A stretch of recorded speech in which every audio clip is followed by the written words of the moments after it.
Hey boys and girls, what's up? I'm Josh. I love to teach about art, creativity, and philosophy. Just a bunch of weird crap that goes together in kind of a cool way. Kind of like this.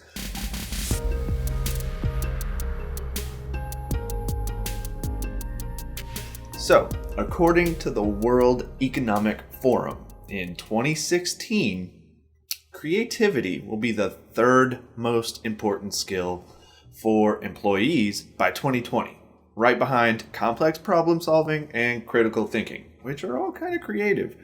But guess what year it is? Yeah, it's 2020. Before we dig into that, though, if you're serious about developing a really creative skill, make sure you visit JoshuaGraphic.com to get my newsletter. Because, like I said, I love to teach about art, creativity, and philosophy, and other stuff. So, might just come in handy in a couple of years. But yeah, like I said earlier, I gotta say, I'm pretty sure their predictions were spot on. We need to be more creative, and we need to solve more interesting problems than ever before. Especially like right now, I am stuck at home because I'm not tattooing right now. I've had to get creative just to make things keep working for me, but nobody's learning about creativity. We're stuck in this industrial reading, writing, and arithmetic mode, and it's starting to show. For instance, locally, where I live, factories and restaurants are the number one employers. And I don't know if you've noticed, but the mood of those people tends to be pretty bleak. But what would happen if we started giving people more creative thinking skills and just creative skills in general, especially in rural areas like Kentucky? I mean, who knows? I sure as hell don't, but I'd love to try and see what happens. I mean, really, think about some of the icons that have changed the world in the past, or people who are like changing the world right now. They changed things by creating things, by thinking of things from different perspectives. So you had Steve Jobs and the Woz in a garage building the first Apple computers.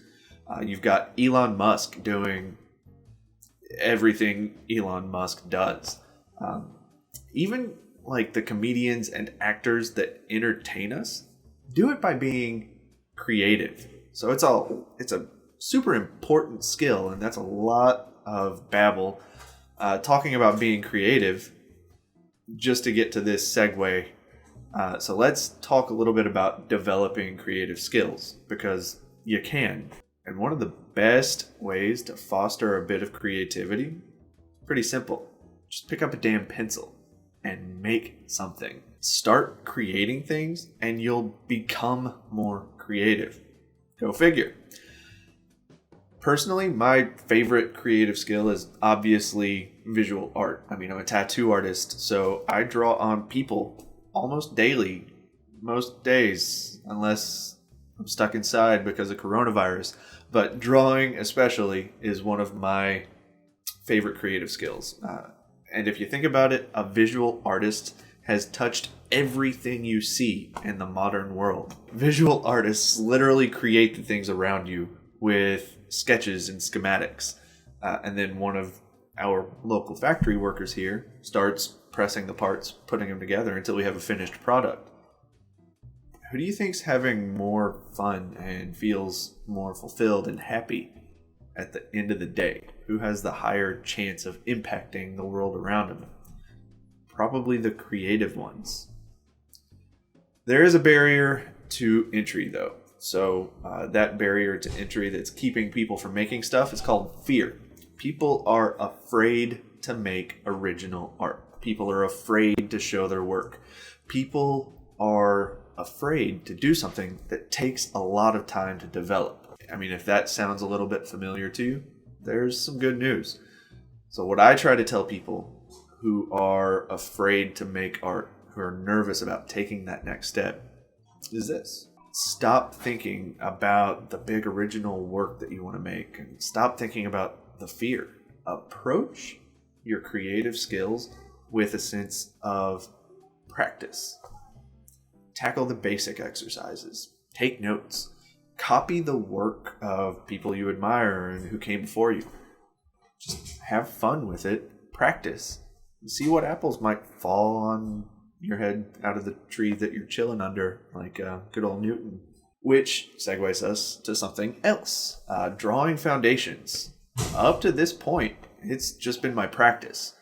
It was the no pressure test to see what I could pull off.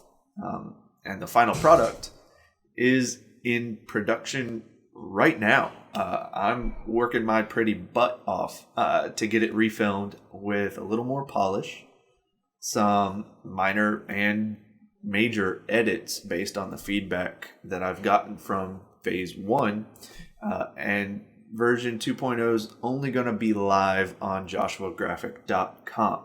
So if you want to see the final gem and you're really serious about picking up a new creative skill, because we've already established that that's important, visit JoshuaGraphic.com and sign up for my newsletter. And you can probably hear my kids.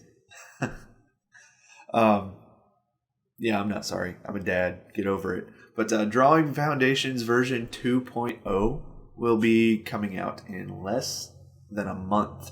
And I'd love to help you practice a creative skill and get rid of that fear. So, quick recap. Creativity is super duper important.